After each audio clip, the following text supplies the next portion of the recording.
can swallow. Smell that marijuana, they gon' follow. Throwing money on her like she won a lotto. Pussy must be serious. Holla, scared of heights, come face your fears. Holla, do it just like Nicki, gone and bend it over. Say she never smoked, I turned her to a stoner. Young nigga, but I'm ready. Oh, foreign girls call me sexy. And white girls give me Becky. But first I gotta roll this joint, baby. Holla, we them boys. Holla, we them boys. Holla, we making noise. Holla,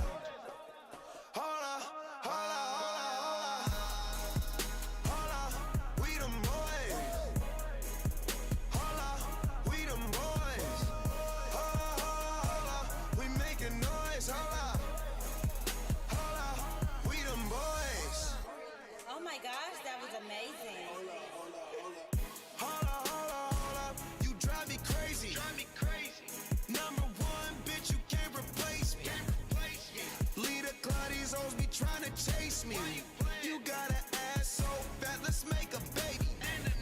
Damn, I'm smoking weed in my Mercedes. Hold up, these niggas broke, these niggas lazy. Man, they money slim, they acting shady. I'm in my brand new car, who wanna race?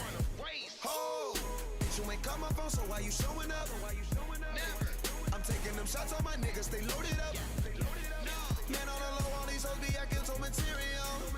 Hold up, man, did you see her interior? Hold up, we them boys.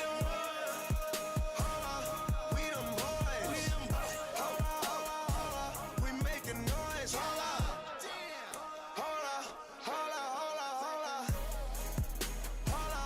we them boys. Hold up, we them boys. We making noise. Hold up, we them boys.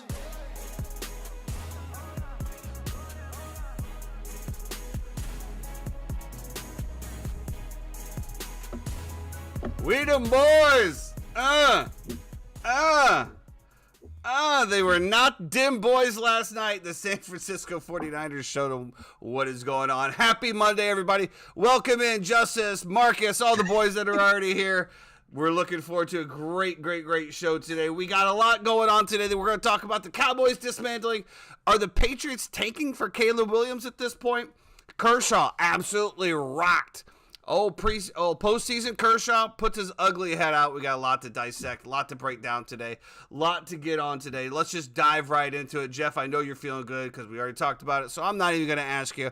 I'm just going to give you some flowers to start the game because when it came down for our circuit picks this week, I was on the fence about the 49ers versus the Dallas Cowboys. I just didn't see it. I thought that they would win, but I thought it would be a much closer game.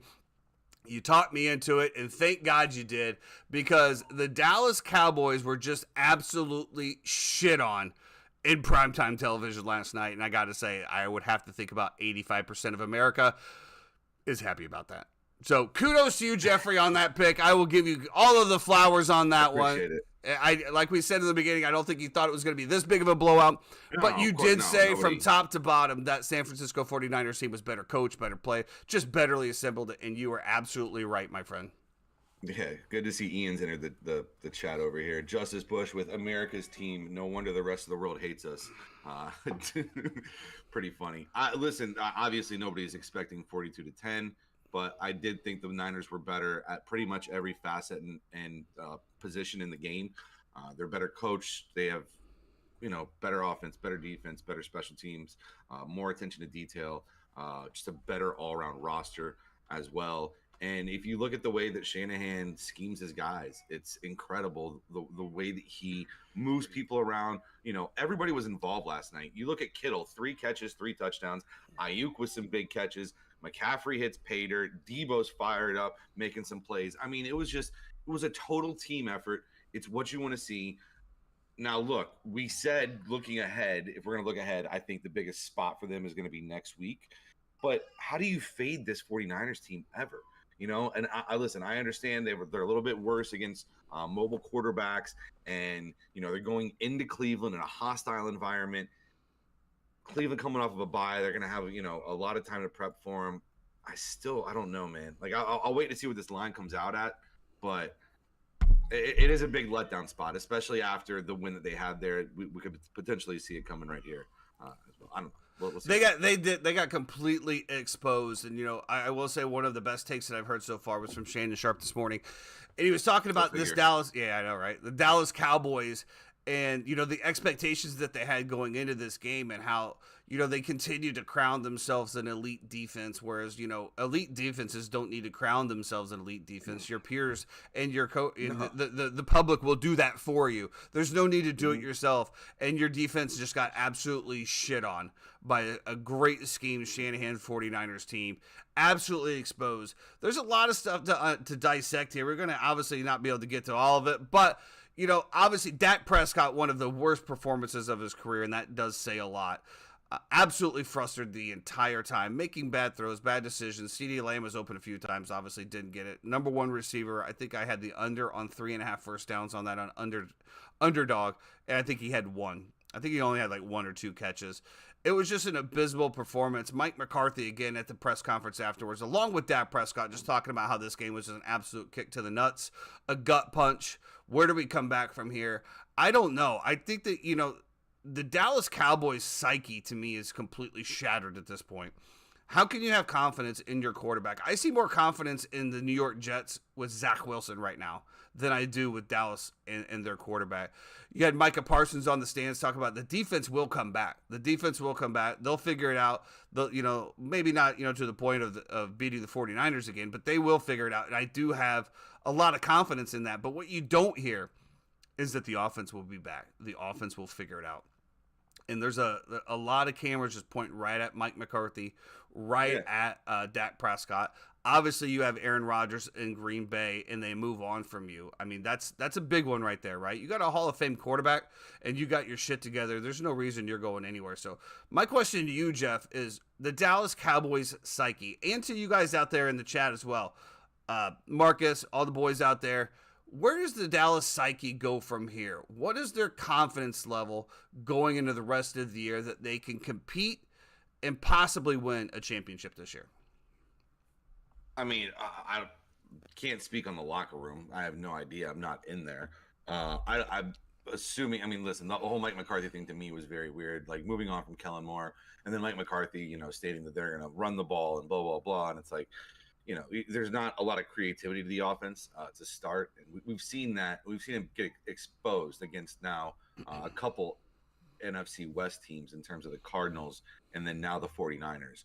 So I don't know. I mean, yeah, of course you're going to have confidence, but now you're looking up. Philly's 5-0, and you're looking around the division. I mean, Washington took Philly to overtime. The Giants are in shambles. I think Daniel Jones got hurt yesterday. It's bad over there. So listen, you're upset, but at the same time, the wild card is absolutely right there for you to be able to get some momentum going into the playoffs and see what happens. Not that you've historically been good in the playoffs, but but you're kind of locked in. You're at least locked into Dak for another year or two, and there's not much you can do. So you just gotta. I'm not sure exactly. Well, you do have Trey Lance there, right? And apparently I didn't hear it because at the end I went to bed. I tuned it out. But apparently the Cowboy fans that remained the entire game were chanting, "We want Trey. We want Trey Lance." And you do have him there, and I think this is the exact reason that the Jerry Jones brought him in, for this exact reason. But, the season is long, guys. Cowboys fans, keep your head up. You are in shambles right now, but it is 3-2, right? You're 3-2. You have a clear path to the playoffs. We're only 5 weeks into it. We're barely over a quarter of the way through. This is a long-ass season. There's a lot of stuff that can be turned around. My biggest question is, when I saw Dak at that podium and I saw Mike McCarthy at that podium, I saw two people that were absolutely lost. And as somebody two generals of the team, right? The head coach has got to be the general. And Dak Prescott has got to be the general of the offense. That's my biggest concern. You have the talent to get it done. Can your generals get it done is my only question. A big story to me will be how Dallas bounces back next week. So absolutely. They play the Monday night game. They're going back out west, playing the LA Chargers. Justin Herbert's status still in question. LA at home, that's going to be probably 85% Cowboy fans there in attendance. Oh, it's definitely going to be a home game. Guaranteed it'll be a home game for him. So how do you respond on a Monday night like that, and how do you come out, I think, will be the telltale sign for the rest of their season this year. I 100% agree with you. I 100% agree with you on that. Well, moving on, we did have a great week in Circa. We went 4-1 yesterday with one loss coming, which we will break that down. One of the greatest things that we saw, and I guess when it comes to sports gambling and things of this nature, I'm texting with the boys. I think we had like a quarter to go, bro, and we were staring down the barrel of an 0-3 start. I popped the second gummy. It was, it's all over at this point. What are we going to do? And then all of a sudden we go right back to 3-0 to start it off. Roaring back. I'm already melted in the couch. I can't have any more excitement because I'm just kind of there. But what a week. Let's start with the first one here. The Ravens 10, Steelers 17. Mm-hmm. This was probably one of the ugliest games I've ever watched of professional football. I mean, first of all, let me just say this right now. There's no way that we should have won this game at +4, and there sure as hell is no way that the Steelers should have won this game. But this is one of the things that Jeff keep pounding me, the numbers. And this is the numbers, man. Just trust them. If you had the Ravens here, bro, you had to be just banging your head up against the wall. You just had to be. The Ravens, 8 drops by receivers. 8 drops, and a lot of them were just completely right through the hands, right? And then we saw Lamar with the very costly interception in the end zone with just a terrible throw at the end of the game. One of the things that I thought was very, very interesting here is before the game, the receivers coach with the Baltimore Ravens was having them play catch and practicing catching with a rugby football. And the mentality behind that was, that makes him put 2 hands up. But, a great point to that it makes you put 2 hands up. But when I'm catching a rugby football, I have my hands wider, right? Yeah. I have my hands wider to catch it. And that's what I warmed up with. And now all of a sudden I got a football coming through. I put my hands up and it's going straight through my hands. I don't know what the hell. I understand the point behind it, right? 2 hands, heavier ball, makes you feel more secure. I'm not saying that had a severe impact, but there ain't no way in hell that didn't help. There's no way that helped. There's no way that helped. I don't know their practice habits. I don't know if that's like a regular thing or not. For me, this game, I kept on saying like, all right, just trust it. There got to a point where I was just like, Kenny Pickett has taken 3 sacks to push Pittsburgh out of field goal range in like 4 possessions. And I am just like, what are you doing? Like I'm losing my mind at home. End of the day, obviously, Baltimore's offense did not perform well. TJ Watt, super disruptive, but I thought Baltimore just kind of shot themselves in the foot here, and it's the way that this series works out. It's the AFC North. I always say it. It's weird numbers. You saw a safety, right, to where the score is like it was like 8-5 or what, I don't know, whatever it was. It was 8-5. It was like the weirdest like things happen in the AFC North. I feel like all the time. They get the punt block, they get the safety. All of a sudden, the crowd's into it. The crowd's chomping at the bit. The entire game to get into it, they couldn't.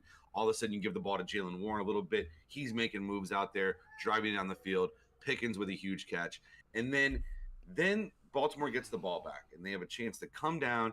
And they're only down 4 points. They have a chance to come down and win the game. Lamar fumbles the ball. TJ Watt hops on it. He's going crazy. He's ripping his helmet off and everything like that. And Pittsburgh gets the ball. All they got to do is take 3 knees and the game is over.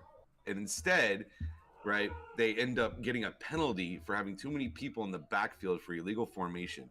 So it forces them to kick the field goal to then give Lamar another chance to come back down and score. Just one of the all-time just crazy games. But, yeah, I mean, we can pat ourselves on the back. It's just a Mike Tomlin I'm not spot, patting anything. And I've said it numerous times. I'd rather be lucky than good any day of the week. I feel very fortunate to have gotten that win right there. Absolutely. Very, very fortunate. Absolutely. Welcome in, Dino. Appreciate you dropping in, my man. Like we said, this was the ugliest game that we saw. And I think probably there was one good play of this entire game. And that was the last play of the game where Kenny Pickett dropped that little dime over there to Pickens. That was probably the best play of the game, and it came on the very last play. Just crazy win there. Crazy win for this. Crazy win for your boys. Absolutely will take it. So another one that we were just completely sweating here. Texans 19, Falcons 21. This is the ones we were just on the ropes the entire game, man. I didn't think that this was going to happen, obviously. So frustrating. Like, all these games were so frustrating. It was so frustrating. This was just like the epitome of it. The biggest takeaway I got here is the Atlanta offense came alive against one of the better defenses in NFL. Desmond Ridder puts up good numbers. We had some Kyle Pitts sightings out there. Look out. Whoa. Yeah. Drake London making some absolutely amazing catches there late in the game. Desmond Ridder did enough to win. There's been a lot of heat on Desmond Ridder or whether or not he could be a starting quarterback in the NFL. And again, this is just part of my frustration with rookie quarterbacks in this league is the kid, you got AR-21. You got these kids that are 21, 22 years old. We still expect them just to come in there and just knock it out of the park. It's just not going to happen, man. It takes time. It takes time to develop. And maybe we're starting to see a little bit here. Bijan Robinson just made some amazing catches, man. I don't know if you saw the one where Risber dumps it in the middle. He's completely behind him, just catches that while he's not even looking. Just tucks it in, goes in for that kid is going to be something special. Yeah, he's super talented. I just hope that they can get a different coach in there to get. That team is loaded, bro. That team is loaded with offensive weapons. But I told you, their defense too. Their defense is being slept on. Their defense is good. And their defense is really good. Right? They were they're going up against C.J. Stroud, who now has the all-time record for most passes attempted by a rookie without a turnover. So shout out to him. But if you look at what they did, it was like a bend don't break, right? I think they kicked 4 field goals or something like that.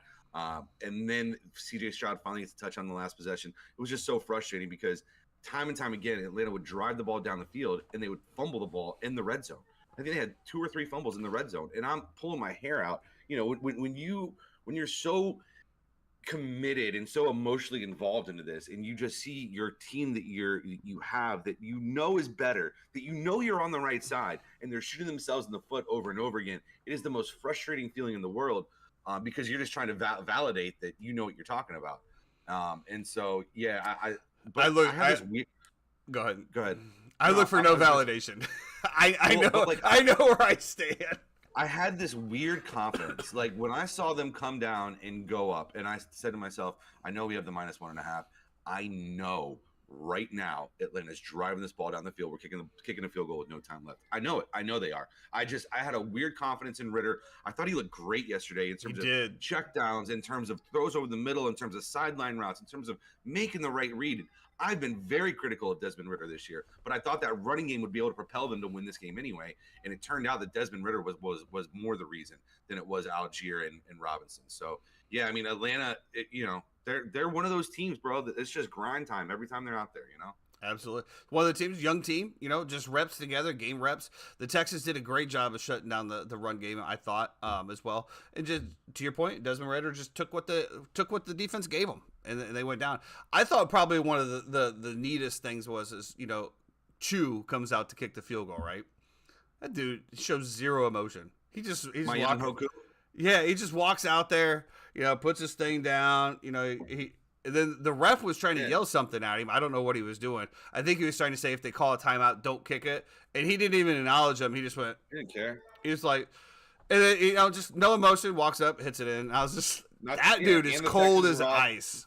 Texans were offsides, and they roughed the kicker on the play, too. It didn't matter. He got right up and walked off. Cold as ice. We'll take that for W number 2. Now, W number 3 had a lot of drama going on here. We're talking about the Tennessee Titans and the Indianapolis Colts here. They do get it done. Titans 16, the Colts 23. Obviously, the biggest story here is AR-15 goes down once again. On a design quarterback run, he falls on his right shoulder. I saw the diagnosis 3-time. I don't know if you could put it in there. Sprained AC joint. Sprained AC joint. I don't know what the timeline for that is to be returned, but obviously. He's going to miss Jacksonville next week. So, go to Jacksonville. this is going to bring up my biggest point here is, I've been one that says that giving AR-15 all of the kudos this year for his amazing talent play and the way that they've been able to pull out these games. But not so fast. Gardner Minshew has come in twice and absolutely driven this offense up and down the field. He has looked really good. This offense is absolutely humming no matter which one of these quarterbacks is at it. Gardner Minshew comes in a very tight game, does what he takes what the defense gives, drives the field, goes down, wins the game, 23-16. Now this is one, especially when I saw AR as somebody, and Mikey Fitz, congratulations. As somebody that had DJ Moore put up 55 points, and now I'm going to lose because AR-15 goes out. I think he had 8 points.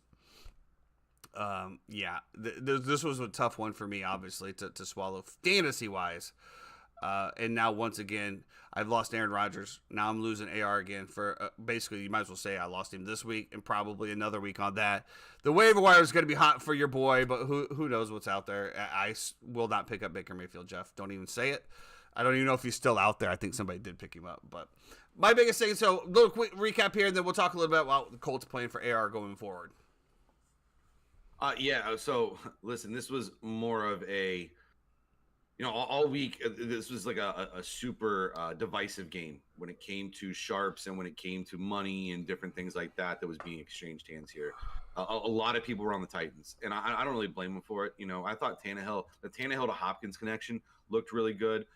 Derrick Henry is just not the same in a dome most of the time as he is outdoors. I don't know why that is, but it is what it is. Tajay Spears gets into the end zone here as well too on a really big run. For me, I think this was more of just, we thought that the running game of the Colts and the offensive line could hold up on the outside to where it didn't matter. They attacked their strength and they ran the ball right up the middle, right down their throat. Zach Moss looked incredible. Looked absolutely Imagine phenomenal. Not starting Zach Moss in your fantasy leagues. I did bench Zach Moss in my fantasy leagues, and I actually started Jonathan Taylor in one. Hour. Yeah, whatever. I think we still won, didn't we? Or we're going to We're win? Projected to win. Let's just say that. We're projected. We need a lot of dubs. It's been a rough go of it. No, but I think the biggest thing to take away here is just the Colts are a for real team, man. And Shane Steichen, whatever you feel about him, is a really good coach. He is an analytics guy. Them going for it there toward the end of the half, they went for the touchdown instead of kicking the easy field goal to go up 7. He tried to push it. In the moment, I'm questioning it only because I have the Colts plus 1.5. So that's the only reason I'm questioning it. Analytically and from a coaching perspective, it's 100% the right decision to do. And we saw the Philadelphia Eagles do that as well. So I think this Colt, I love those plays, man. I love those plays where it's like it's either 4th down, and if you get the first down, the game's over. But if you don't get the first down, you have the opportunity to lose. I love those. Super high leverage situations. But listen, I think Gardner is fine in this offense now. Traditionally, Gardner is great when he comes in and not as great when he starts. So it's one of those situations where, and listen, to have guys like Gardner Minshew, to have guys, backups like that are really good, like a Kyle Trask, you know what I mean? People like that. It's really a luxury in the NFL to be able to have. So, I'll take it. I'll take it, bro. Colts. I'll take it. And listen, we appreciate you, Indy. I can't say that I'll be on you this week, but thank you. Well, this thank is you for the win. Thank you for the dub. Appreciate all of it. This is some inside information here that you might not have in here, but this is straight off the wire, straight from the 3-time. Is that there is talk that they have 2 different sets for Richardson and Minshew. Now that to me is a coach that gets it. That you can run different plays with AR and you can run different plays with Gardner Minshew. That absolutely that is absolutely true.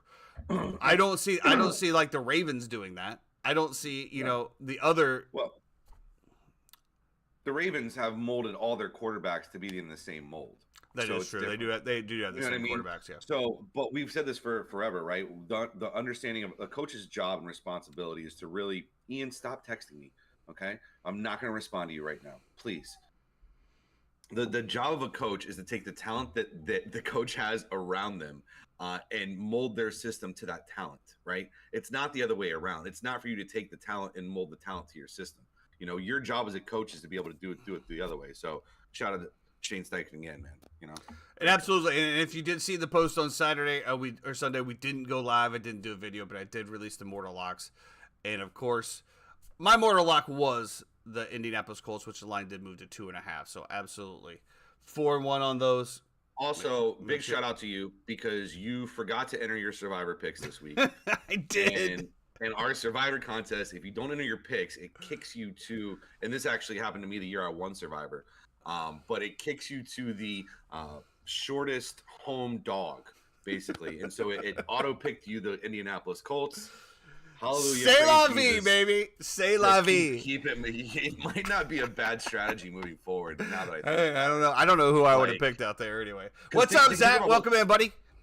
think about what we always take. Oh, what up, Zach? Think about what we always take, right? We always take like the short dogs at home, right? That's like our MO kind of for most of our picks if you looked at the past few weeks. So I didn't realize not a we bad had one strategy. until TJ said that we had one. Then I started looking at him like, oh shit, there's a pattern here. Oh, you didn't. Oh, okay. I don't base it on that. I just see what I see, Oh. bro. I'm like Rain Man when I sit down at the No, card I- deck. There's just numbers and everything going through here. Yeah, so let's get into our one loss of the week. Eagles 23, Rams 14. The Rams secondary here was one of the biggest stories to me, giving up over 300 yards. The front line of the Los Angeles Rams versus the offensive line of the Eagles lost that matchup. Jalen Hurts didn't really have a whole lot of pressure on him all day long. And then at the end, the Eagles' run game just absolutely just plowed through that Rams defensive line to be able to secure the win. I will say this, though, the Puka Cup combo is absolutely real, and it's going to be an absolute menace the more games that they get together. We thought that the Rams could potentially win here. I really did like this game almost all the way up to the end, to be perfectly honest with you. I thought that the Rams had every opportunity to be in this game. I thought that they had every opportunity to win this game. Unfortunately, towards the end, the defense, I think, just got a little bit too tired from chasing all of the receivers around the field. Got a little tired. The Philadelphia run game just kind of thrashed them there at the end, and they couldn't get it done. So this was our one loss here. We had the Rams +4. The Eagles cover. You know, I will say this. The Eagles defense did a great job on the Rams secondary in shutting down Cup and Puka when they needed to. Puka Nacua. Puka Nacua. Puka Nacua. And you know, the last thing I'm going to say about the Philadelphia Eagles is, you know, I've doubted them a lot. I've doubted the strength of their defense at certain times. The Eagles are getting better every single week. And that's going to be a team to be reckoned with. And for God's sakes, can we please just ban this tush push shit and God, move I hate on? it, dude. I hate it. I don't know. I hate it. I hate the brotherly shove, whatever kind of whack shit you guys want to put on that to fucking make it look better. I don't care. Listen, this was more of a fade. We're knowing Cooper Kupp's coming back. Matthew Stafford is, in my opinion, one of the top 5 quarterbacks in the league, and this just didn't work out. I don't know how or why. Like, they score 14 points in the first half, and they're up, and all of a sudden, Philly has 30 or 40 seconds left on the clock in the half. They come all the way down. They run the tush push as time's expiring to go for it on 4th down. Well, I can So give it was you the I can first give you the half. reason at the end of the first half. I can give you And- that and I- reason, baby. and Prevents I'm just like- nothing. I'm like, man, okay. You know, second half, I'm like, all right, well, I expect more of the same. You know, like I think they'll be able to get stops. You know, Philly's offense isn't as great as I thought. I thought the Rams would just continue to score, and the Rams didn't score another point the rest of the game. Shocking to me. I still can't believe it, because even if you're looking at it at the very end of the game too, where Stafford's coming down the field, I'm like, oh, we have a chance for a backdoor cover here. We're good. A lot of befuddlement this weekend, especially. This is one of the ones that I'm still I can't wrap my head around how this didn't hit, but it is what it is. Take a L and keep it moving. Absolutely 4-1. We can't complain here too much. Moving on. One of the games that we actually circled on us, and one of the games that we really talked about, was the Bills-Jaguars. And the Yeah. Jaguars staying in England for 2 weeks here, obviously coming off the dub of the previous week. it was just one of those things where we both really liked the Jags here. We both liked it, but we didn't know which Bills team was going to show up. That's pretty much what it came down to. We've seen a Bills team that looks like they can absolutely railroad anybody, and then we look at some that they can't beat anybody. And guess which one we got? We got the latter of the two. Now, one of the biggest nuggets that I missed was the travel schedule. And I don't know how I missed it. I don't even know where I would, find that out, to be perfectly honest with you. But the Bills didn't get to England until Friday afternoon. Yeah. This is true. Yeah, if I would have known that, I would have 100% rolled with the Jags on that. There's just an acclamation, man. Regardless of what you think about jet lag or anything like that, there is an acclamation when you go to 8 hours ahead. And that's what we saw out of the Bills the entire game, pretty much. They looked like they were still asleep. They looked like they were sleepwalking. They didn't look like they were completely there. And the Jags just had their way with them. Shout out to Trevor Lawrence and Christian Kirk and Ridley, absolutely just gashing that secondary. Trevor Etienne Jr. also had a good game. Evan Ingram showing up a little bit here as well. They kind of moved it out through all of the parts that they have, and rightfully so. Josh Allen just, like I said, it's feast or famine with the Bills at this point, in my opinion. And we just don't know which one we're going to get. That's why we don't really put those picks out to you. We do have a lot of picks that we have as well that we like, but we're just not, we like to have like 95% certainty. Very rarely do we ever have 100% because one of us is always on the other side. But we talked the other one into it. We just couldn't get into That's it. That's why again, it's my job to convince you. but then again, it's just like, I don't know, man. I don't know. I just feel like you get there Friday, you get settled in, Friday evening, you do one walkthrough on Saturday or practice Saturday, and then now all of a sudden you're playing. I guess you're playing. You're playing Sunday afternoon there, but I don't know. Y'all see an unnamed player said they flew all the way to England to play on the cement. No, were they complaining about the field? Shocker. I had to be somebody from Buffalo. TJ, to answer your question, what place are we in Circa? We won't find out until tomorrow. So the way it works is that Circa games you can pick all the way up through Monday. So it's Thursday through Monday. So the contest is still technically going on until tonight's game. So unfortunately, we will not know how we moved or where we moved or if we moved until tomorrow. And we'll have the reporting back on that on Wednesday. This game, I gave it out on Friday. I said, listen, just take the Jags and start your Sunday off right at 9 a.m.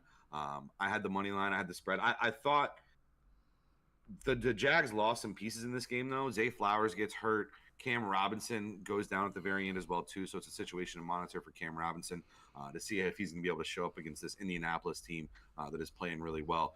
I thought it was very encouraging. Trevor Lawrence gets off the schneid, throws for over 300 yards. You said Zay Flowers. What? You said Zay Flowers? Cam Robinson? No, you said Zay Flowers got hurt. Trevor Lawrence? No, we'll move on. Not Zay Flowers. Zay Jones. I apologize. That's Zay, okay. Zay Jones. I had to check my reference here to make sure that I've seen a lot of cards over the weekend, man. I don't know. I was like, wait a minute. Zay Jones gets hurt. He catches a touchdown pass, hurts his knee, goes out of the game. They're deadly when they have their little trio in with Zay Jones, Christian Kirk, Evan Ingram, and then also finally coming back to life, our boy Calvin Ridley as well too.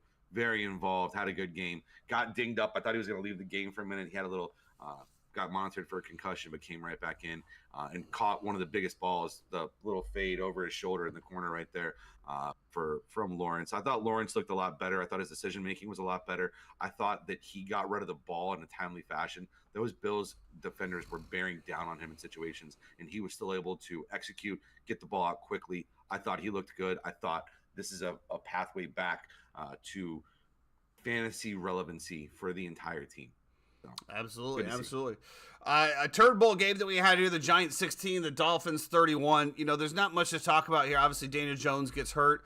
The Giants are in absolute shambles. But I just want to talk a bit about the Miami Dolphins and the absolute cheat code that is their offense. Now, I do believe I was going up against, was it in the Trinity League, I think, that we were going up against here?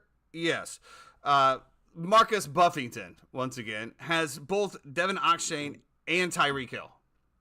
and he put up 72 points with two people on that. Now, granted, we also had DJ Moore that put up 53, but I saw Tua had the big numbers as well. I mean, my goodness, dude. What an absolute cheat code this offense is in fantasy relevance. You know, building lineups, anything of that nature. I did hit a little bit of money on DraftKings this weekend with my Sunday lineup, which I usually don't do, as me and Jeff talked about numerous times. I feel like it's kind of one of those things where if you're not putting in 100 entries, you know, your chances of winning the top are obviously less than 1%. But I did have a pretty good lineup here. Didn't have any of them in there. However, but when you look at the top players here, obviously, you know, Jamar, we'll go into that in a second, but Devin Oxane again, it's just, I mean, my goodness, it's just crazy, man. It's crazy to see what they're putting up, and they're putting it up across the board. I went against H-Chan in multiple leagues, so that was unfortunate. Tua had some Tua-like turnovers, which I thought was a little concerning. Helped me at the end, you know, dropped it down 4 points. He still put up 33 against me in the big league. But yeah. Well, you know, I mean, and listen, A-Chain is just. I'm sorry. Let me interrupt here because I get the 3 time in my ear right now. It's I-Chan, A-Y-E dash. That's I-Chan, It's A-Chan. It's A-Chan. No, he says no. A-Y-E. I-E. Give me things I don't fucking care about. So wait a minute. So dude, okay. Hold on a second here. 3 time. So you're telling if it's A-Chan, just like you said, there would be no reason to put a Y or an E after it. Just put A-Chan. When you put A-Y-E, it's I-E. Right? Right? He would like to be called A-Chan. A-Chan. A-Chan. There we are. A-Chan. We've got it. We got it. Yeah, he's lightning in a bottle, dude. And it's incredible. Him and Mostert together are such a deadly combo, and they run the ball really well in Miami. It opens everything up for Tua, not to mention the Jalen Waddle and Tyreek Hill and Braxton Berrios. And, you know, it's just... Yeah, Mike McCain. Absolute cheat code. It's like they're playing Madden. I mean, to be honest with you, watching Tyreek Hill just kind of. Me and Jeremy were looking at last night because we saw, you know, they overtook the Rams for the most yards in the history of the NFL through 5 games, and we were asking ourselves, what is the most points scored through 5 games in NFL history, and are the Dolphins there? So, you know, we're at the watering hole. We decided to look this up real quick, and we looked. The Dolphins have scored 181 points this year. Do you know who has the record for the most points through 5 games in the NFL history? It's not the Dolphins. The Rams? It's the Broncos. The Peyton Manning-led Broncos. They put up 221 points through 5 games. When it was Peyton Manning, Demaryius Thomas, Julius Thomas, Noshawn Moreno. I think Eric Decker was on that team. Just an absolute buzzsaw of a team. But yeah, that's the highest scoring team in NFL history. Go figure. Are Peyton Manning's Denver Broncos. You know, not to get too far off on a tangent here, but could you think about, you know, some of these great quarterbacks that we've seen, the Peyton Mannings, even Tom Brady in his prime, right? I'm not talking about the last couple of years. I'm talking about prime Tom Brady, Steve Young, these quarterbacks, Joe Namath, right? You know, these quarterbacks that were just absolutely awesome. If they had, I think Joe Namath was average. Well, I mean, the legend would say otherwise, but I understand your point. If they played in today's league with today's rules with these receivers, I think that every record would be shattered. Every record. I don't know if like the athletes are that different, but yeah, Peyton threw like 6 touchdowns. What do you mean the athletes aren't that different? You're one of the proponents that tell me that over the years the athletes are completely better, that the people in the 90s played against plumbers and things of that nature. So you can't tell me that doesn't translate to the NFL. What I'm saying is that, like, I mean, Dion would still be Dion today, right? But can you imagine a Dion that couldn't touch? You know what I'm saying? Like, I see some of the calls that, you know, today about, you know, roughing the passer, or, you know, I saw a couple of hits, unnecessary roughness. It's like the guy's going across. I'm trying to hit him while he's catching the ball. I'm leading with my shoulder, and because the receiver lowers or moves or does something, it puts himself in a compromising place, I can't change my direction, right? I mean, there's really no fear as far as going across the middle anymore, right? I mean, I think we can agree on that. Yeah, I'd say for me, the one quarterback that comes to mind so much is Dan Marino. I think Dan Marino in today's day and age would just be unbelievable. I like that we're both on old schools because the football, but I mean, yeah, I'm with Steve Young, bro. I would love to see Steve Young. Oh my god, even like Vic, like I don't know, like Vic. Any of them, absolutely. Well, back on track. Changed since Mike, so I mean, it's crazy. Back on. So moving on. So obviously the Dolphins just complete cheat code there. So let's get into Bill Belichick and the New York Patriots. Now, they're terrible. My God, there was not a while ago, a few weeks ago, we thought that they could be the best 0-2 team out there. Let me tell you, we were absolutely wrong. We weren't wrong at the time, I will say that, because we're not seeing the same team that we saw week 1 and week 2. This team is an absolute dumpster fire. To where now we're questioning Bill Belichick's legacy, right? We said it was huge for Tom Brady to get out of New England and win another Super Bowl. That just absolutely cemented Tom Brady's legacy. And that also hurt Bill Belichick's legacy at the same time. Now we're looking at a Bill Belichick team that got goose-egged at home. The worst start of probably the Patriots in quite some time. Obviously, I don't feel like they have a lot of confidence in Mac Jones. When they took Mac Jones on there, I was just kind of like, okay, whatever. I mean, they didn't trade up to get him. He fell in their lap. They took the shot. I did like that shot. I mean, it wasn't like they gave up the house to get him. But I think now we're at the point of, are the Patriots just going to tank for Caleb Williams at this point? You have Mac Jones, Bailey Zappi over there, both of which have shown little blips, little shine in here and there. But I mean, this has got to be one of the worst Patriots teams we've seen in some while. Mac Jones, 12 for 22, 110 yards, 2 interceptions. Bailey Zappi obviously comes in again once the game is just completely out of hand. I think it's time to hit the panic button in New England. I mean, yeah, it's absolutely time to hit the panic button. You have the largest. The Giants. You have the second largest margin of loss or whatever it is. I don't know. Point differential. I'm sorry, that's what it is. You have the second largest point differential in the NFL, only behind the New York Football Giants. This is pull the ripcord, pull the parachute, Robert Kraft. And listen, do we move on from Bill Belichick? The arrogance of Bill Belichick to, regardless of what you want to say about, he's definitely arrogant. He is going through, like we said before, a messy breakup. We've mentioned this in the past. There are maybe some outside things that he's worried about as well. And then also the nepotism to just have his son there coaching when his son has literally walked into meetings and been like, hey guys, just want to let you know, I have no clue what I'm doing here, but my dad made me the coach of the defensive back. So I'm gonna need you to help me out throughout the year. Like those situations are not acceptable in the NFL, but if you're Bill Belichick, you can get away with it. They look terrible. They can't run the ball. They can't throw the ball. Defense, they just lost Judon. They just lost Gonzalez. Defense is done. I don't see a reason not to fade them every single week. Do you think that the Bill Belichick gets a pass this year because of those injuries? The Saints were close to being a circuit pick for us, which in the end it wouldn't have mattered because we did both love the Rams so much, so we would have just swapped them out with one of the other winners anyway. But do I think what now? Do you think Belichick will get a pass this year due to all of the injuries on the defensive side? I think Belichick will have a pass as long as he wants. What are the Patriots going to say to him? Does Robert Kraft have the balls to go fire Bill Belichick? I don't know. 3 times did put on there that Belichick is 1 win short of joining Shula in Hallis with 300 regular season victories. So maybe he gets that this year and rides off into the sunset. Second worst shutout loss in team history. The other one was 52-0 against the 72 Dolphins. So a lot of stuff, a lot of issues going on there in New England. Well, the place where there's not a whole lot of issues going on is the city of Detroit. Steel City, the Carolina Panthers go in 24-42.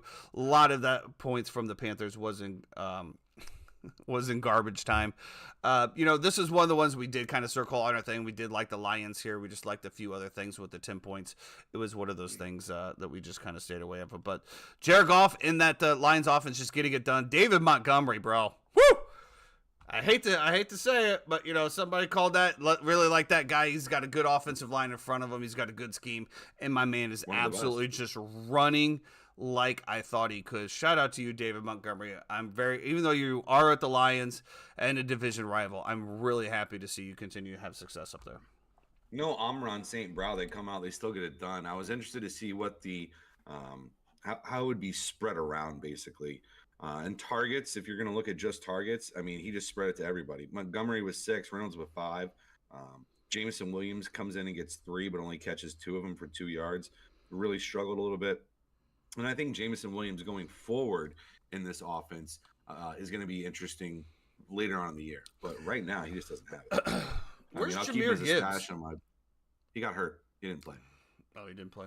I was gonna say, there's been a lot of rumbling around as far as Detroit about that draft pick, right? And using it as such a valuable draft pick to draft him, but then basically, it's the David Montgomery show. But you got to keep going with the hot hand, and as we've seen with running backs, the Bears, obviously all 3 running backs going down, you're going to get a shot. Hopefully, Roschon gets better there, and helps my fantasy team. Moving on to go ahead. Yeah, I was just gonna say. I mean, let's be honest though. Like you can question whatever you want to, but both their draft picks, they're still 4-1. They've still beat the division.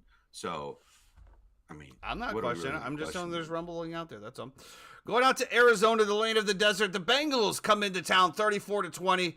Burrow and Chase are back. I did see a little something right before this game kicked off, which would have put the money on that. Joe Burrow comes out and said he has felt better than he ever has this year going into this game.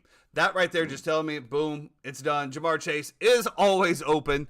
I don't know how you, I don't know how you guard those guys, man. Him, Travis Kelce, Justin Jefferson, they're just an absolute enigma. Bengals fans, you have life. This is kind of what we talked about once again. Week 5, the Bengals are alive, and it looks like they're going to start their run once again.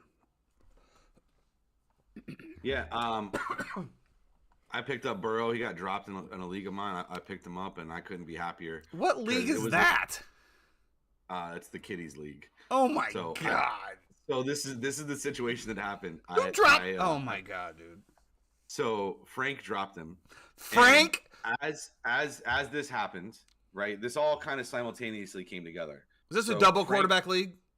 No, 1 quarterback. So Frank drops Burrow. I trade Tua for Kelce. I go to the wire. I pick up Joe Burrow, and I also picked up Sam Howell just because I wanted to start him against Ian as a troll. Which ended up working out. But well done. But yeah, so now I basically swapped out Burrow for Tua and got Travis Kelce in the deal as well too. So Frank, I can't tell you how disappointed I am in you. Well for your boy, honestly. They looked great, and there was like a couple. There's a couple of things that I saw. Like Burrow is obviously not the most mobile guy, but one of the things that he does so well is he moves the pocket and resets his feet. And if you looked at the first few games, the way that Burrow was reacting to the rush and to the blitz, he wasn't able to do that because of the calf injury. Finally came off the injury report, no designation going into this game. And we saw a few of those times where, Arizona would swoop in, and it was for Burrow, it was just, two steps, reset, and boom, he's there. And so I thought he looked really good. I'm very encouraged going forward for this Cincinnati offense. They did this without T. Higgins. You know what I mean? Like I know. I have T. Higgins. Did Tyler Boyd even play in this game? I think he had like 2 catches. He was there. Can I just cap this game off with saying once again, Frank, I am so disappointed in you. The fact you can't just drop Joe Burrow. You either try to trade bait him. I mean, come on, bro. Who's taking Joe Burrow after he got dropped in multiple leagues that I'm in. I didn't pick him up in the other league because I have Mahomes. But okay, well, I'm not knocking anybody in those leagues. I'm just telling you the football IQ in those leagues might not be the highest from the people that dropped Joe Burrow here. As we all know, as we've continued to said throughout, maybe you should give them the link to the podcast. As we've talked to numerous times, this Bengals team just continues to have a shit start and then continue to perform. Same thing as Justin Fields last year.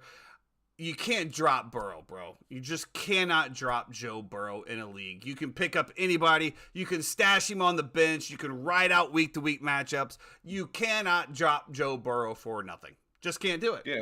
Can't do it. We said weeks 2 and weeks 3, listen, if somebody wants to sell you their Bengals players, buy them. Absolutely. Absolutely.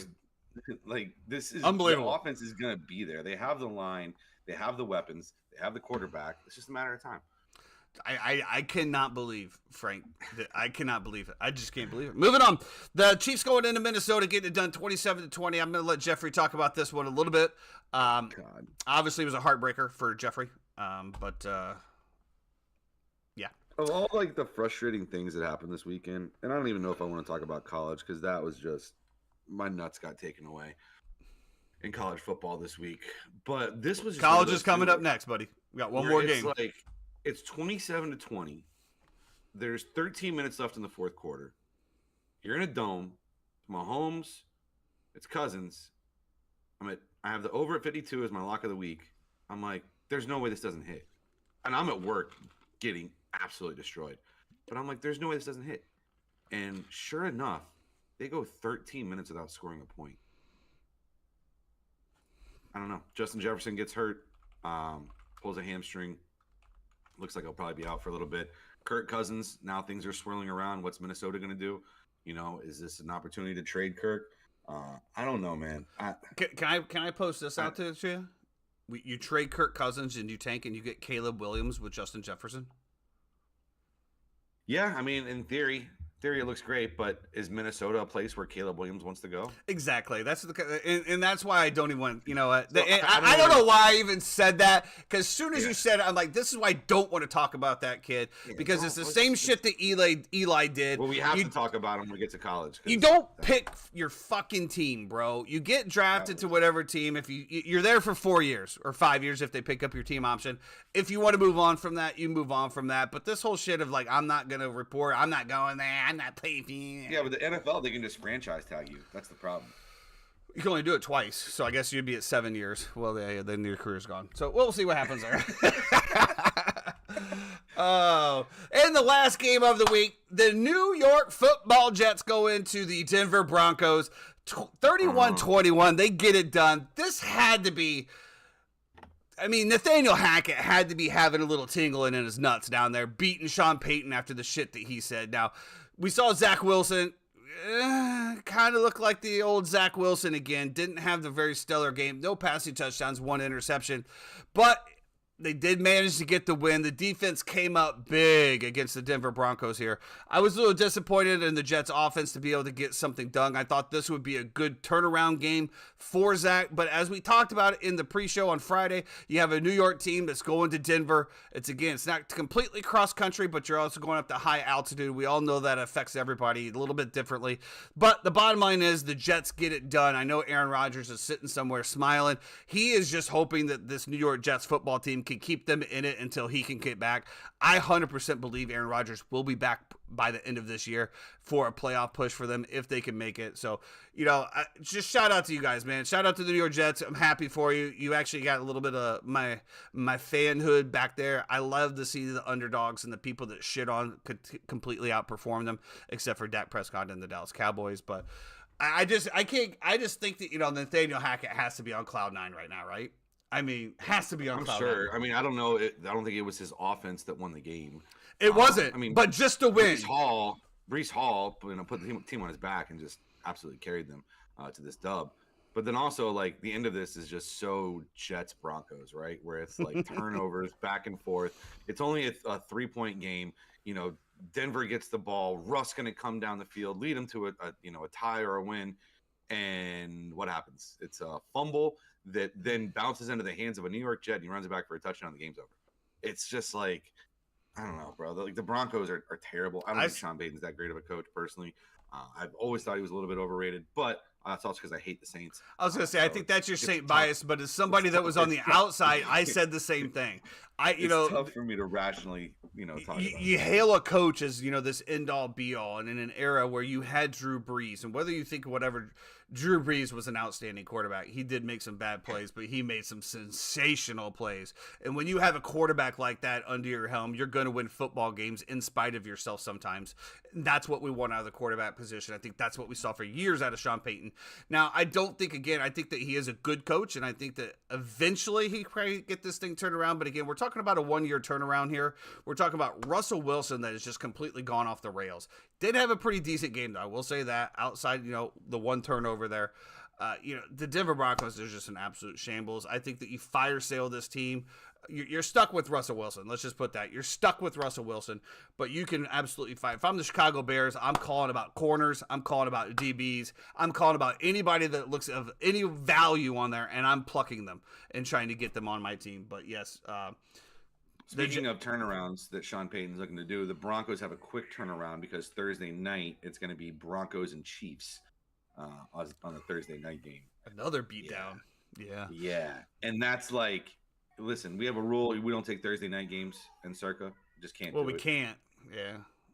We can't. We can, but our locks would be locked for the whole week. And, of course, we Can't. want to play live movements, things of that nature. Can't do it. Can't do Yeah. it. So yeah, unfortunately we can't do that. But and listen, the Kelsey situation will be something to definitely monitor as well too, as he sprains his ankle, comes back into the game. But then it's like, if you're Kansas City, do you really want to trot Travis Kelsey out there after letting that ankle get tight for 4 days later, or do you want to just say, you know what, scrap it, take 10 days off, and come back in 2 weeks? So if you have Kelsey, if you're a Kelsey manager on a fantasy team, just definitely keep that in mind. It's a Thursday night game. And we all know that, a high ankle sprain or ankle sprain, you can It's get low ankle, low ankle, so that's good. I think Khalil Herbert says a high ankle. Low ankle is a little bit differently, but we all know that the next 2 days after that are the worst, and it usually I saw Khalil Herbert's out multiple weeks. He is, and as somebody that's holding Roshan Johnson, let's just hope he clears concussion protocol. We did sign. We signed a kid off the Dolphins practice Darrington squad. Evans, who used to actually be on the Bears as well. And then, of course, Deontay Foreman will probably be active going into this week as well. So that's it. That's wrapping up our NFL. Moving on to college football. And this week was a wild week in college football. This week reminded me why I don't bet on college football, because I don't know college football very well. There's way too many teams to try to cap this, in my opinion. But let's get into it. We'll start with the Florida runaround here. Florida at home against Vandy, 38-14. They get it done. They didn't look good, however. It just looked like a very sloppy game once again out of Florida. But a dub is a dub. We will take it and move on. They cover. They cover. Exactly. That's it. If you can cover it, whatever. Virginia Tech going into Florida State, 17-39. This game doesn't look like it was ever close. I am going to lean on my friend Jeffrey here because I was at a card show the entire game on all day Saturday, so I didn't get to watch a whole lot. I watched a little bit of the Oklahoma game, Texas game. That was the only game I had on me. And shout out to JP over there at Drive Shack in Lake Nona. Make sure you guys go check him out. What an amazing facility. Greatly ran. Good stuff out there. We had an absolute great time. JP, thank you for the host. John Pinkleton, we appreciate you, bro. I was talking to Tyson, man. Was one of an amazing, great human being, and appreciate you. Absolutely. Virginia Tech, Florida State. You say that it's a closer game than look. When I'm looking, obviously, on the scoreboard here, 17-39. Yeah. Does it look close? Break it down for me. Yeah, so I mean, it was good to see them get back to running the football.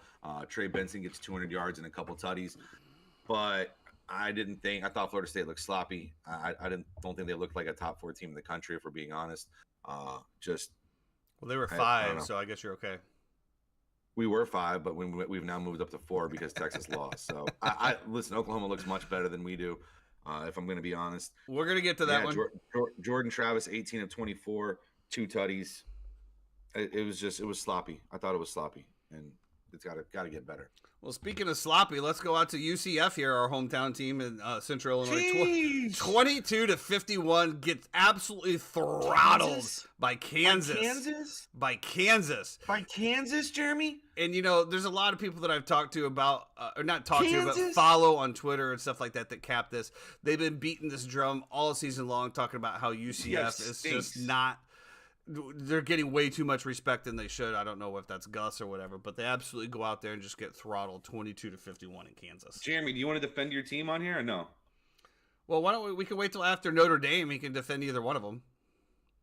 Let's go right into Notre Dame then. Yeah, let's go right into Notre Dame. 20-33 losing to Louisville. Now, we've talked about a few times how Notre Dame has come out of the gate a little bit slow. I didn't expect it on this one. We knew it was going to be a good game. You called this one on Friday, but 33-20 here. So, I mean, we got 2 games here that old 3 times can help defend there if you'd like. I mean, they came out slow like they ride the short bus. Not that there's anything wrong with that. No, that's fine. We love everybody on the spectrum. this is anomaly to me too, because like Louisville, sure, they've looked good at points this year, but in general, I don't think they're a great football team. And the problem is Louisville just ran it down your throat. I think Freeman's a joke, bro. Like you should have won the Ohio State game, you should have lost the Duke game, and you did lose the Louisville game. So obviously you've had a tough 3-game stretch, but it has not looked pretty. I thought with Sam Hartman, you got a 5th-year senior back there at quarterback who was so good at Wake Forest, and for some reason, I don't know if it's the scheme or what, but something doesn't look right there. Jeremy, do you want to defend either one of your teams today? I haven't seen any dots. Oh, here we go. I don't know if I want to say I can defend them. I don't have a voice today. No, Notre Dame just looks sloppy, and Louisville was up for this game. They're going to be 6-0 for the first time in 10 years. UCF, John Rice Plumlee played for 3 series, didn't look good. And then now we got Tiddy McLean, who I want to call him footsteps, like Shane Falco. The guy sees somebody or hears somebody coming at him, he runs backwards 30 yards to throw a 10-yard pass. So, no, that's all I got tonight. They call him footsteps. I appreciate that. I thought you said Titty Jones. Wait, what? Yeah, so moving on, we got the Georgia 51 to Kentucky 13. This is a game that I circled, and I said, you know what? And this is just goes to show you why I don't bet college football. Because Georgia hadn't covered the entire way. Yeah. The entire way. I said, so just take Kentucky the points. Jeff mentioned that, obviously Kirby Smart was going to be geared up for this game. Speak. Yeah, because he was trying to, up the Kentucky in the standings so that he can look better. Yeah. And they just came out and absolutely mollywopped Kentucky. Yeah. Yeah, when I hear Kirby Smart say, I think every team in the SEC should be ranked. Like, okay, you think Vanderbilt should be ranked, homie? Like, shut up. And I know what you're doing, right? It's 14.5 points. You're hyping your kids up. You're trying to hype the opponent up who just came off of their Super Bowl beating Florida, because that's their Super Bowl every single year. It's like Florida or Tennessee. Those are the 2 games. I think any win that they get over a big team's their Super Bowl. I guess. But I just classic spot, 14.5. They just got rolled. One of the craziest games of the Saturday was the LSU Missouri. LSU 49, Missouri 39. Now, when you look at this, you're like, oh, okay, LSU covered and won by 10. But let me tell you, it was a lot closer than that. And there was, the first half, right? The first half, it was 17 to 25. LSU, I do believe somebody sent on the group chat, LSU -4, second half is probably the play here. I think that was absolutely nails. LSU comes out and puts up 32 points in the second half. Defensive. Mizzou only puts up 14. I know you watched this game the whole way through, but like I said, they got the garbage TD at the end, I believe, right? Yeah. To really Country Club, cap it. Shout out to Chad. Country Club Chad was the one who mentioned that. So definitely big shout out to Chad there on the -4 second half. Neither of these teams play defense. It's insane to me. It's like the SEC has turned into the Big 12. I've been saying this for 2 years now. It's crazy to me the way that it is now. It used to be Smash Mouth football, and everybody played D, and it meant something. And now it's just you can't really play Smash Mouth football anymore without getting a flag. No, that's true. Maybe that's no, it's very, very, very true. Did you happen to see, before we get to that USC game? Did you happen to see the Miami Hurricane game? I did not, and actually I glanced right over that, didn't I? Georgia Tech 23, Miami 20. I did see a highlight this morning that referenced something of, instead of taking a knee, they decided to run the ball, fumble, give the ball over to Georgia Tech, and lose the game. This guy, Mario Cristobal, bro. And you know what he said after? And so if you didn't see what happened, the game's over. There's a 99% chance to win. They can literally take 2 knees and the game's over, but instead he decides to hand the ball off to the running back. And the running back, in my opinion, when I watched it on replay, his elbow was down. It wasn't a fumble, but they called it a fumble on the field. Georgia Tech recovered. Georgia Tech then drives the ball 65 yards in 15 seconds with no timeouts to come down and score a touchdown and win the game. Wait, I'm just really confused here. They could have literally just took 2 knees and the clock would have been 0. Bro, they asked Mario Cristobal after the game. They said, why not take a knee? He goes, we don't take a knee for anybody. Oh, he should be fired the next day. What?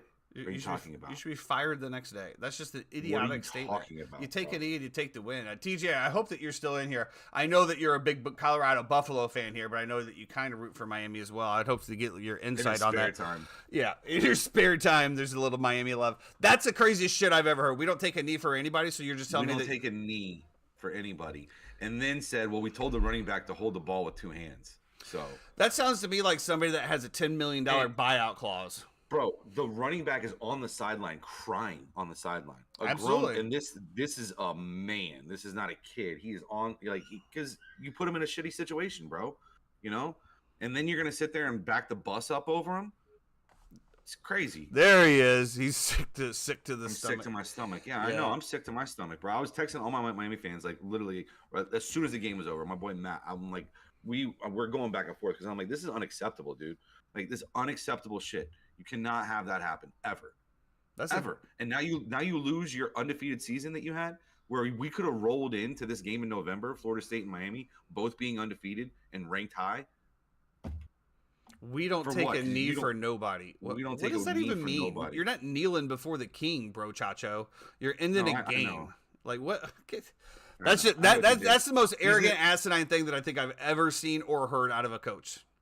Cristobal, here's the funny thing. You know, Cristobal was actually on Willie Taggart's staff at Oregon, and then Taggart left. Cristobal took over. Cristobal then goes to Miami from Oregon, and there's a lot of Willie Taggart shit going on there right now. I'm just saying. TJ, but he does have you know how they went White 75 wallet, and yards. NIL is now a thing. It's like Yeah. I mean, you know how they went 75 yards in 15 seconds, don't you? I mean, it's the same shit we see in every single game. Prevent defense. Prevent prevents nothing. It prevents nothing. the touchdown wasn't prevent. No, but Touchdown, he blew the but top this off of him. but the 65 yards to get into that range probably was. I'm just gonna go out on a limb and say that there was a nice Two big plays. soft zone right It was over the 2 middle. plays. Literally 2 plays. Boom, boom. Game over. Unbelievable. Let's go into a little bit of the Red River rivalry here. We talked about Country Club Chat over here. Unfortunately, his Man. Texas Longhorns take the L here. Now, this is something that I hyped up as well because I'm gonna be perfectly honest. I ingested a lot of the mainstream media and the hype on Texas here, but the Oklahoma Sooners came out fired up, ready to play. And from what I saw on this, they looked good, man. They looked really good. Oklahoma 34, Texas 30. Obviously, Texas is going to drop down the rankings. Oklahoma is going to come up the rankings. So once again, as much as I hate to talk about, we're talking about the Oklahoma Sooners in playoff contention again. I still don't understand why you don't like them. I mean, like it's not like they've ever beat you in anything. Anyway, I just don't like them. digress. I told you why. It's 'cause of my stupid friend. We've gone through it. Your friend, shout out. Kind of like you sometimes and your stupid jabs and shit like that. Unfortunately, for whatever reason, I just overlook you. I haven't jabbed you all day. Today, we're not done yet. True. True. Well, we're winding down though. We are. Listen, I thought Dylan Gabriel looked phenomenal. I thought he had a Heisman moment at the end of that game, driving them down the field like he did. Texas kicks the field goal, and I'm looking at it. I had the under 60.5. So Texas kicks the field goal to go up 30-27. I'm like, hands in the air. I'm like, I knew I was right. We're good, blah, blah, blah. And here comes Dylan Gabriel. Bonk, bonk, bonk, bonk, bonk. Same thing he used to do at UCF. Looked phenomenal. Comes down, they score the touchdown. Game over. C'est la vie. I thought Texas looked. This was an amazing game. The game was amazing to watch. Like it was pure entertainment the entire time. It sucks that we're not guaranteed to get this next year because it should be every single year, no matter what. Just like Florida State plays Florida and Miami every year, Texas and Oklahoma should play every single year. But yeah, I thought it was a great game. I thought shout out to Oklahoma. Like I said, the Oklahoma, in my opinion, deserves to be a top 4 team, not Florida State right now. 3 times just said Sooners moved up to number 5. Number 5. They deserve to be a 4. And Florida State should be Texas 5. dropped to number 9. There's nothing that Florida State has done, and if you look at Florida State's wins now, they look even worse, right? It's just Like, one of those Clemson- things where if they're ranked that high, and they still win, regardless of how ugly, they're probably not going to drop. I disagree. I disagree completely. They should I'm not, drop because hold on. Calm down. Before you disagree with me, I'm not saying that that's my take. That's just the way the college system works. I understand. They might Well- stay stagnant, but they're definitely not falling. all I'm saying is that if you look at right now, like Florida State's signature wins that they have, right? You're talking about LSU, who looks like they have no defense whatsoever and can't stop a runny nose. And Clemson. And you're talking about Clemson. And Clemson literally just beat Wake Forest 17-12 and lost to Duke. I agree. I agree. mean, Your Florida just State like, Seminoles look overrated. Absolutely. I agree with you. We look like frauds, bro. I'm going to be completely honest right now. So, It just makes the Florida State game gonna even that more keep juicy. Keep it a buck is what I'm going to do. Well, let's wrap it up here with college football. We have Deion Sanders and the Colorado Buffaloes, going into Arizona State, 27-24. Again, this is one that I did not get to watch, but it does look like it was a very interesting game. With the fourth quarter, the Buffaloes scored 13 versus ASU 7 to take the lead here. I'm going to turn this one over to you. I did not see a play. This is another game where I had -3.5 Colorado, and Colorado wins by 3, so I lose the hook. Out of the frustrating things that happened, this was one of them. Can't say that it is what it is. The most frustrating one was the USC Arizona game. It was that USC Arizona game finished up at like 2:45 or something like that in the morning. It was absolutely insane. But to get back to the Colorado game, I thought the line was weird because Arizona State's been pretty bad this year. But Prime comes in and gets it done, man. Shout out to him. Doesn't cover. I just said I had Colorado -3.5. Oh, I'm sorry. I didn't hear it. I'm sorry. I'm sorry. I'm very aware that he did not cover. Yes, Jeff, you always got to buy the hook, bro. You got to buy the hook. You got to buy the hook there. Oh, God. All right. Well, let's wrap it up here within the USC then, because I skipped over that game. Arizona. No, that's cool. 41-43, and to your defense, and of course, Jeremy, loves to point out when I'm wrong. USC dropped a spot after the Arizona 3 overtime win, so they did drop a spot. So I'm once again I'm wrong. Everybody loves to point it out. Tyson's wrong. So. USC's defense stinks, so I decided to take Arizona live. This was another fine Jeffrey moment. I'm not gonna get into that aspect of the story. Like, it is what it is. There's no reason to care. But there was a couple $100 that I had a potential to win.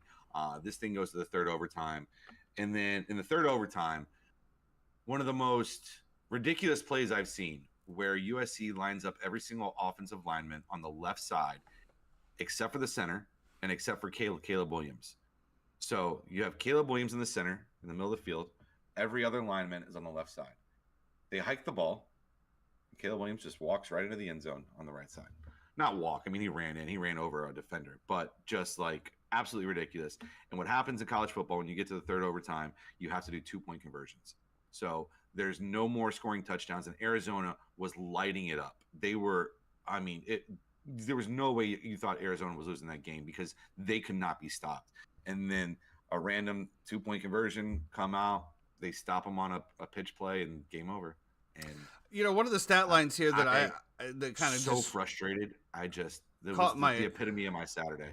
Caught my attention here is obviously a game that was this high scoring, is that Caleb Williams only had one throwing touchdown. Looks like he had 3 rushing touchdowns, but only one throwing touchdown there. That 4 total. That stat kind of jumped out at me. Only 219 yards as well. I just think that kind of jumps out at me. I guess if you're running the ball effectively and you don't need to throw it, then that gets put in there as well. But when you see 43 points, especially as somebody as labeled as a generational talent as this, I would, I guess he did have 4 touchdowns total, so it's kind of hard to say that. He had 28 points by himself. But on this, I would have thought I was sitting a little bit more on the passing thing there. All right, let's move it on. We do have MLB postseason coming up. Jeffrey's Atlanta Braves are finally starting to play. So, of course, Jeffrey loves to talk about his Atlanta Braves now. But we're not starting there. We're going up to the Twin Cities, the Minnesota Twins versus the Houston Astros. We are tied up at 1-1 here based on the last night's gem by Justin Verlander. Like, my goodness, the man is like 80 years old. He's out there still throwing just dimes after dimes. 6-inning pitch, no earned runs. The dude has just got the gas still. This is why you trade for him. This is why you gave up whatever you did for the Mets for this again. It looks like Justin Verlander is going to obviously put that Houston Astros in a position to advance here. We'll see what happens. This is going to be a better series than anticipated here. The Minnesota Twins are not going to go down without a fight. They put up some great numbers, some great hits and clutch hits at the time. We'll see how that one plays out. I know you probably didn't watch a whole lot outside of the Braves. I didn't even really watch the Braves. Okay, well, let's move it on. Honestly. I mean, well, because I've been at work like constantly, so I'll be able to watch tonight. So 6:00 tonight, Atlanta. And then we got Monday Night Football tonight as well too. Listen, I hate 5-game series. I think they're ridiculous. Like, why are we not playing 7 games? And why do I have a week off from baseball and then a 5-game series? I hate the way that it's set up right now. I think it's stupid. But yeah, look, good for Philly, man. They get hot take there from Jeffrey on his playoff statement. We'll roll Freed out today, and all right. Well, let's get into the Braves. So the Phillies are up 1-0, dude. They held on to 3-0 here off Spencer Strider. They held the Braves offense in check. Suarez starts the game for Philly, comes out strong, 3.5 innings, but then they turned it over to the bullpen, who pitched 5.1 shutout innings over it. It's one of those things that just playoff pitching hits differently. I am looking for the Braves to come back here and bounce back and split the series at home before moving back to Philly. A little chilly up at Atlanta tonight as well too. I think it's probably going to be in the 50s up there for him, considering what it feels like here. So hopefully Fried can come out and throw well. It feels like last year, bro. It just feels like the Phillies just I hate them. And it is what it is. These Philly fans tell me Ronald Acuña sucks and blah blah blah. He's the most overrated player in baseball. I'm just like, shut up. I mean, that's just the uninformed fan coming out, my man. Like, just the uninformed fan coming out. Up. Just shut up. Just shut up. Yeah, no, I snapped on somebody on Sunday. Actually. Sometimes it just needs to be done. Yeah, I had to, I just had to get it out there. But listen, this is a huge game tonight. I mean, it's a must win, absolutely, because they've already taken home field back from you because it's a 5-game series. All you have to do is win 3 games. Absolutely, and they won 1. Stupid. Speaking of the beatdown coming down, Texas is just absolutely beating down the Orioles, winning last night 11-8. The Orioles are done. This is the Cinderella story is probably going to come to the end here for the Baltimore Orioles, but what a year it was. That talent and that roster is just absolutely loaded with young kids, young rookies. I expect them to come back. This is one of the things that we talked about with Baltimore to start the season, which surprised us, was the starting pitching, right? We didn't think that they had the starting pitching to be able to put them in this category. However, their offense overcame a lot of that but now when we're going up against elite pitching every single day, it's kind of being exposed a little bit here. The Baltimore Orioles down 2-0. As we've seen, it's never over until it's over, but it's a tough task for them to come back to win 3 in a row to extend this series. Yep. Series probably over. Last one that we want to talk about here is postseason Clayton Kershaw. One of the best regular season pitchers in MLB history, but one of the worst postseason. Worst outing of his career that I've seen. I guess postseason. I would have to say that. 0.1 innings, 6 hit, 6 earned runs with a walk. The Diamondbacks absolutely roll here to take game 1 from the Dodgers. And I think that I can speak for at least myself, and I want to say 68% of the country, watching the Dodgers lose feels really good. It does. Let's see what happens tonight. Hopefully it's the same situation tonight. Arizona up 2-0. Long way to go. Get that series over with, and then wait for the Braves to finish off the Phillies. Wrapping it up here, we got our last Monday Night Football take here. We got the Packers playing in the Raiders. Raiders favor by 2 here. A little bit of you're on the Raiders. Why am I just think I don't think this is a play, to be perfectly honest with you. This is just one of those teams that you have 2 teams out there right now that are still trying to find themselves. The Las Vegas Raiders, didn't have Jimmy G last week. He comes back this week. I obviously that connection with Devontae Adams is strong. Jacoby Myers and him are also having great games when Devontae Adams has been double teamed. If I had to pick one, I absolutely would pick the Raiders, and just for that, I just don't see the love Christian Watson connection yet. When I start to see that come through, I will be a little bit more of a believer in it. And plus, Aaron Jones to me is just one of those things that he just hasn't hit his stride yet. And I don't know if that's the hamstring injury. So until I can see the backfield actually do something, then yeah, I'm definitely a seller on the Green Bay Packers here. That has nothing to do with my hatred of the Packers. I'm just seeing what I see. I don't think either team really has it together, and I think it could be a little sloppy game, so we'll see what happens. But if you had to, I would say Raiders. But this is just one where I sit back and watch the chaos happen. Green Bay tonight, I'm all over it. Give me Green Bay +2 and the money line tonight. I love the Packers in this spot. They've had a lot of time to kind of digest the ass whipping that they took against the Detroit Lions on a Thursday night. They're also going to be going into a bye week as well, too, so you're going to have a little bit extra time as well. I think the Jordan Love, Christian Watson connection comes to life today. I think we're going to see a lot of shots downfield. I think it's going to open it up. Aaron Jones running between the tackles, assuming that he plays. He is questionable going into the game. Devontae is still questionable as well, too. The only issue I have is Max Crosby. Make sure we block Max Crosby. Everything's going to be fine for us, Green Bay. Let's go, Pack. Go, Pack, go. Go Raiders, baby. Go Raiders. That's going to do it for us today on the Uninformed Fan. We really appreciate it. Everybody joining in for this Monday mayhem of the plethora of sports that we have to recap here on Mondays. We thank you for joining in. Thank you for your time. Thank you for your comments. We will be back Wednesday, 11 a.m. to break down, obviously, the Monday Night Football game, Thursday Night Football preview, plus our way too early look at lines going into the NFL weekend. Everybody, have a great week. Enjoy your time. And stay out of the left-hand lane.